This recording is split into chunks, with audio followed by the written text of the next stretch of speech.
Death be not proud.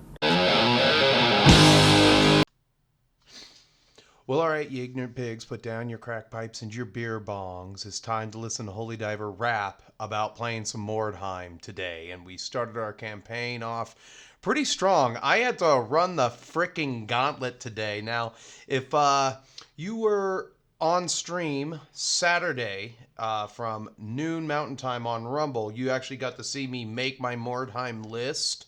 And there was a little bit of voting went down. I overruled the crowd on bringing the troll. Now I kind of feel like I need the troll, but the troll still costs a crap ton of gold and everything. But the first two games kind of really sucked ass for me. It wasn't even like a contest. One against the Beastmen, all I had to do was try to make him take a break check first. Couldn't even kill a single Beastman. Didn't just got my ass handed to me. It wasn't even like it was a one-sided game, I'd have to say. Didn't my I did something like I maybe stupid or controversial. I jumped off a little area where I only had to take one initiative test on a 3. What did I roll? I rolled a 5, and my war boss tripped, and he got charged by the Beastman Shaman, and the Beastman Shaman bleeped up all of his goddamn days. So there was that. That was how the first game went, and it was Oh, and then after that, my war boss. He basically, the thing that really pisses me off is then he had to go and run the gauntlet in the pits. He got sold to the pits, lost his equipment, and had to buy him all new equipment, and now he's got the madness. And yeah, that didn't work out for me too well either, So I'll just bring up the list here. And, so I was on Rumble the other day and I was writing up this list. So I started with this war boss. He's 120 gold. He's got the helmet. Now, the problem I got with the orcs and the thing that kind of sucks ass about them is no Choppa special rule. I don't get +1 to my strength in the first round of close combat, which I kind of feel that I need. But it doesn't matter because, whenever I rolled to wound something, it was always a frickin' 2. Beastmen are toughness 5, orcs are strength 3. They're also beastmen are also strength 3. Not being able to have that choppa, that little oomph that you need, kind of takes the pep out of your step. My boss is strength 4, but that's neither here nor there. He's been probably the most useless character in the game so far for me. Shaman kind of worked out pretty good. And then both of my biggins, you'll notice the X's right through both of their goddamn entries there. They both got killed. They both got killed, and I had to start from 0 on my biggins in the first 2 games. Now the third game, I played Undead, and I basically one shot at the Graveguard at long range. Shot. I don't know. I guess I got vital hit is what was rolled for the critical. So it took 2 wounds and I out of action to Graveguard, and I decided to insta route after my next turn. Now for that, I got 80 gold. And I was in dire straits because I literally all I could do then was add 2 squigs to my list and say, this is what I've got now because both of my big ones are dead. My boss is suffering from stupidity. And then later on during the next game, which was against Beastmen again, somehow I'm able to pull that one out of the hat. It was a scenario where the Beastman player had to set up away from one another, so there's no support for the 4 characters that did start on the table and everything, and I was able to really hurt the Minotaur and make it retreat. My wizard actually contributed, and not to mention my Night Goblin archers picked up some slacks, and then my boys started to pick up the slack too. Those were really the only things that did anything in my entire list. The war boss, not strong enough. He's got to have 2 wounds, got to be strength 5 on the charge with the choppa. Otherwise, he's just not going to get the job done. Not going to get the job done. So that's kind of one thing that really sucks ass and makes it frustrating. And the other thing that kind of frustrated me is that any money I did have basically had to be respent stocking up on new entries and everything. So, this was the initial list. Big and got killed. There's 80 gold between the two that I'm never seeing again. And then These guys always were able to make full recoveries. This guy's got a few problems, so I'll just go through what I've got now as opposed to what I started with. Like, again, if you were watching me on Rumble, you got to see me make this list and a Dark Elf list for 6th edition. And that book had 3 writers. I'm going to do a round 2 of that. Like, did the book help, or were they trying to hinder it from the beginning kind of thing with the Dark Elf book at 6th edition? So there's that. But let's just start with what's in. How the list is kind of evolved. So we've got the war boss. He's still got all his equipment. Knock on wood for that. And we're a little too bright.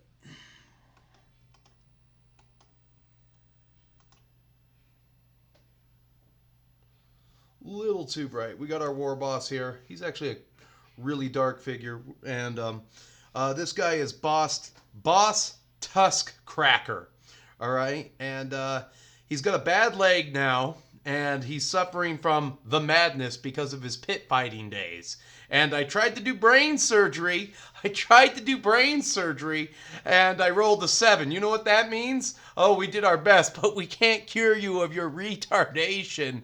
So basically, he's going to recuperate for 1 game. I got Boss Tusk Cracker, and he can't even do shit in the next game, so he's just out. Next up, we got the Shaman. This is old Crow Muncher, and he's got a club and a battle axe now, so he's got 2 hand weapons. He's got Zap, and he's got a hook and a rope, and hopefully I'm gonna have to roll these in front of my friends. These level ups right here, these little black boxes. Hopefully, I can increase his initiative, because I think it's actually quite an advantage if I can re-roll initiative 4 checks to climb up something if I need to get him out of harm's way. Because the big thing that sucks ass about this game that I've noticed, that if you're playing slower guys and you're all initiative 3 or something like that, if you're playing Skaven are on steroids and they're pissed off in this game. They get to hit you first.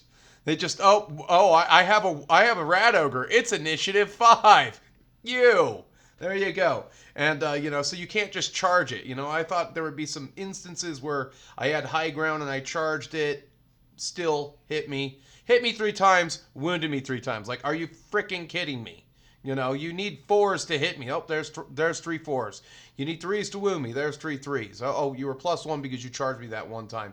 Yeah, this dipshit died in the first game because he set in the second game because he had to sit there and look at a rat ogre charge. He got knocked down, and then he got coup de grace, as we call it in the Necromunda side of things. So, gonna rely on the Zap. That actually hurt the Minotaur. If I can get the magic to go off. The only problem with this game is magic is so freaking hard to do. It's either an 8 to a 9. I haven't seen any spells that are like a 6, and if they are easy, they're completely useless spells. Why would they write the spells in that game? So we got this guy, and this is old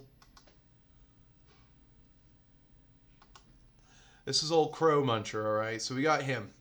All right, I'm hoping for good things from him, because he's got to lead the group in the next game.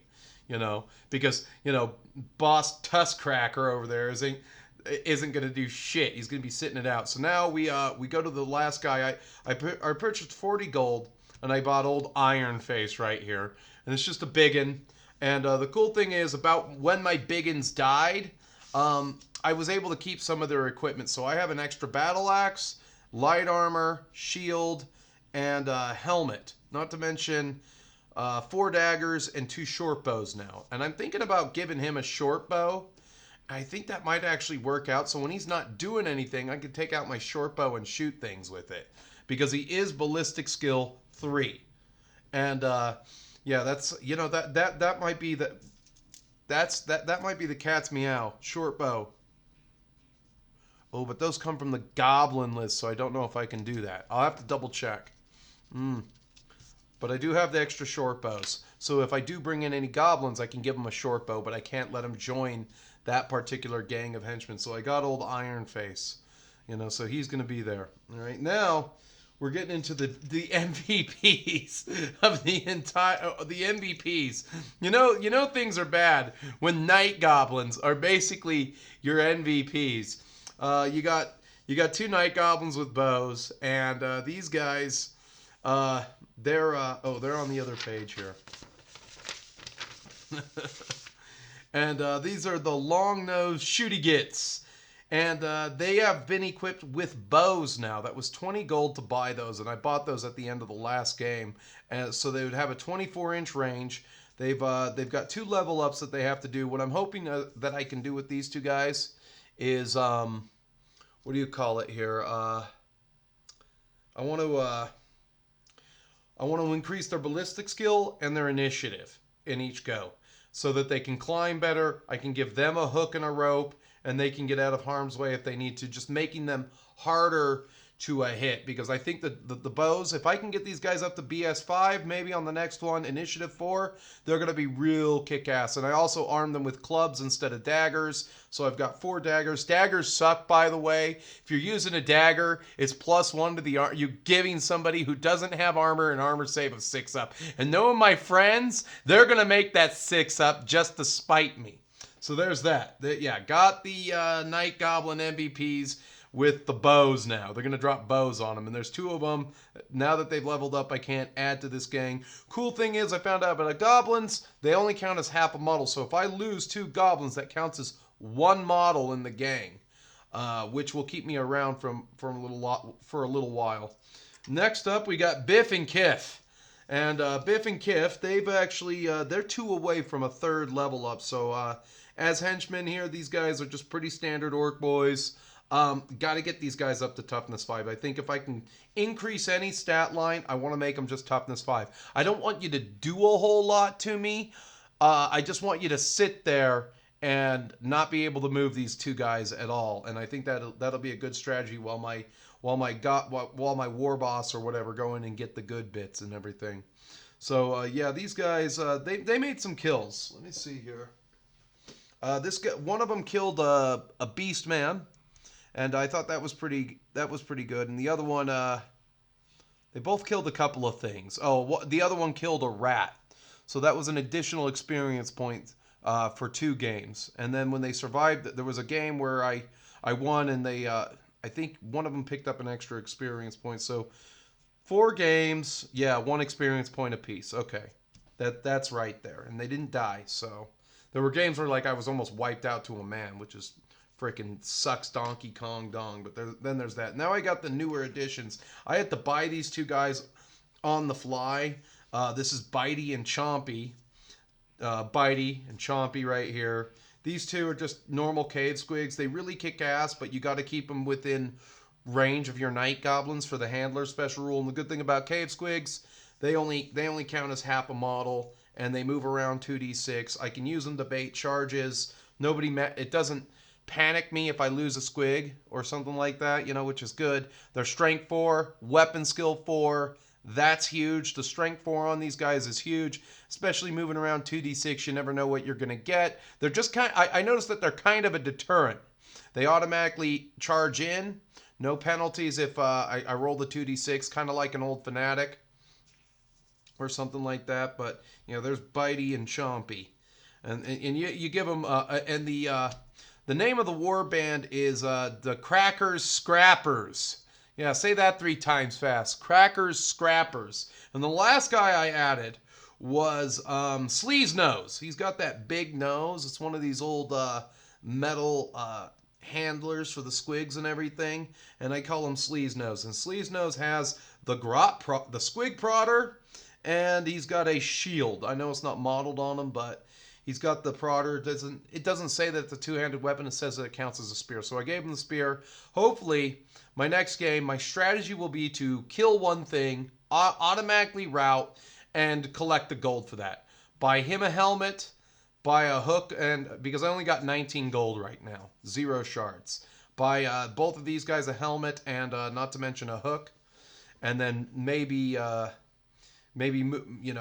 move up the chain of command a little bit. Now, the cool thing is that once gold is, I can actually get a little bigger than I am the more games that I win and everything. But one of the things that I like about this game is let's get the whole gang up here now. Widen the shot. Too close, too close. One of the things that I like about this game is when both of the big uns died, I actually got to keep their equipment, which makes equipping your guys really easy because, if you pull out anywhere from 15 to 40 gold a game, you might be able to buy something. So one thing I really want the capital demand next time will be some heavy armor for my war boss and everything. But God, this game is pretty good. We played from 10 a.m. to about 12:30 p.m. and then I played an additional game, and that game only took 20 minutes. So with my last game being a win, and just the way the gold system works, if I can get some of those shards to pay out, I don't know where I'm gonna bring my list after that. I think I'm just gonna keep it with the two squigs and the one guy with the prodder at all times. All right, I noticed that they kind of make my enemies think twice because you never know what the squigs are gonna do. You never know what they're gonna do. They're crazy. Another thing that I think I want because of just the affordability, because I'm looking at the PDF right here on the orc mobs. Let's just pull that up real quick. So for 15 gold crowns, I can get the ball and chain weapon. Then I have to buy a what do you call it? A madcap mushroom to keep this guy going. Just because the fanatic is, I get to choose where he goes. That first time out, but I can't really control him afterwards.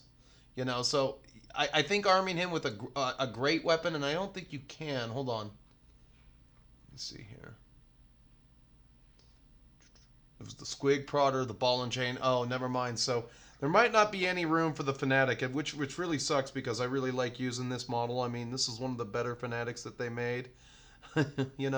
Oh, we can always switch back. But the fanatic's a little bit expensive. He's got a heavy he's got a heavy price on him right here, But this guy, what is that? That is I don't know it off the top of my head. Let me see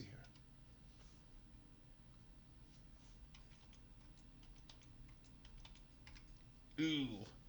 If I can minimize the cost of that, he's almost as expensive as a war boss. I think I might want to bring another war boss just because, I mean, the guy I have, he's not working out. He's not working out. But the fanatic, that's something to think about there. Another definite must, probably another 2 goblin archers to go in a different group. Just to grow the group a little bit, and then that way I can set up a field of fire or something like that, and if I can get these guys to level up to about the same way, and that's really all I'm asking for, is that I need to be able to hit on 3s and 4s consistently wherever I'm at, and then just keep the pressure on, because that'll put people on the ground, because then I can use a biggin, kind of like a bodyguard for the 2 archers to push people away or something like that. There is that. So that's going to be something that I try in the next game. Other than that, there is the troll, and he's 200 gold, and I have to pay 25 gold every single game that I use him in. And so right now gold is scarce, but I think I'm in a good spot for Mordheim.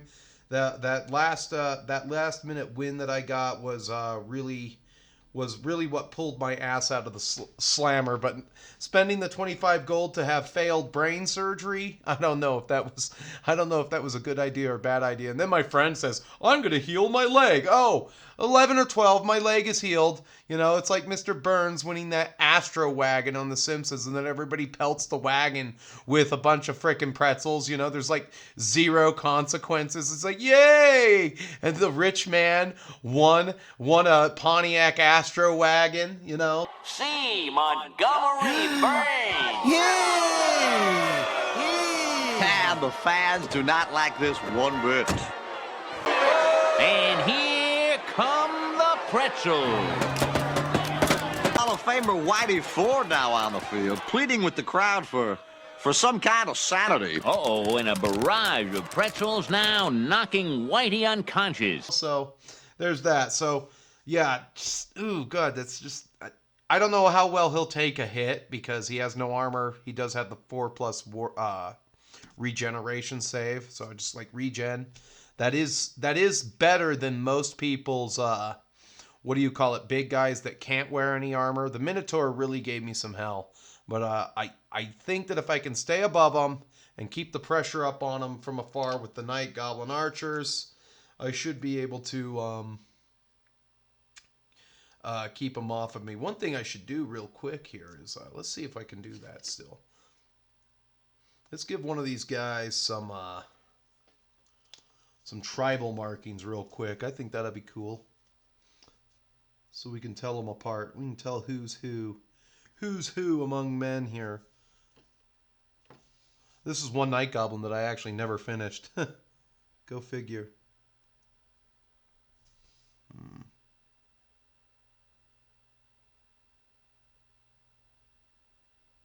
And you're just kind of looking to make the letter A on this, which isn't hard to do. And we can highlight it with a little orange.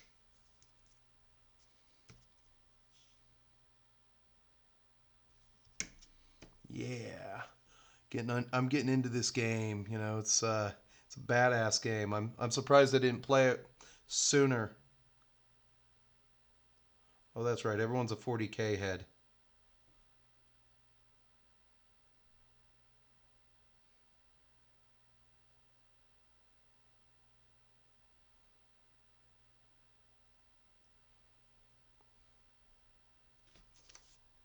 Yeah, we're gonna make his orange, which isn't hard.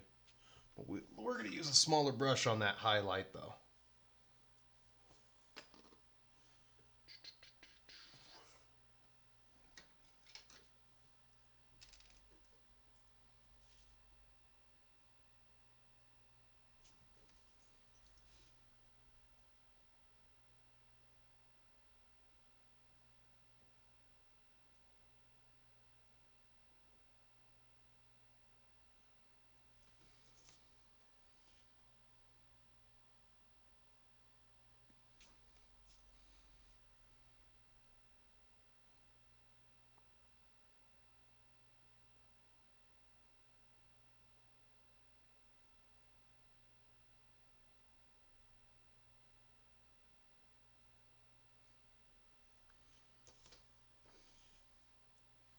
Yeah, the Night Goblins need to have a little bit of customization. I never finished him. If you look at him real close, I never highlighted his skin or anything. Whoops, I just sort of painted him green and washed him. Quick job. There's over like 200 Night Goblins in my collection, so, you know, some are going to fall through the cracks.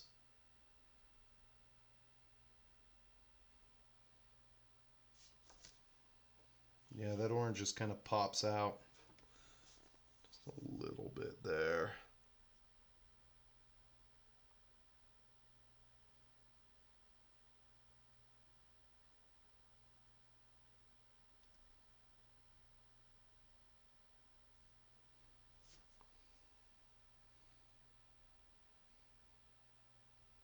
These guys are going to roll together. Well, they have to. They're henchmen. They're living that henchman life. There we go. Now I've gone and done it. I got to do the whole thing, but I think I'll stop it there. So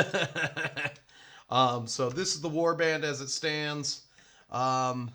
And then I just got a couple announcements. Yes, I changed the name from Holy Diver to Angry Tabletop Nerd. I'm just having a little bit of fun with that, you know, because hey, you know, it's just a song at the end of the day, and that's all people find when they look up on the search queue and everything. So there's that. And then if you want to know the schedule for next week's streaming, it will be on Rumble at noon Mountain Time, and that is where I'll be. Anyway, as you know, YouTube has many features you can use to interact with me. You can like the video, dislike the video, comment, or subscribe. But until I see you again, I'll see you at noon Mountain Time for the old classic HD's Hangout. And if you want to get in touch with me, check me out on Instagram. Instagram DMs are the best way to get in touch with me. And if you really want to help the channel out, go over to Rumble and subscribe to me over there, Soy Free Warhammer, and we'll see you in the next little Mordheim Roundup.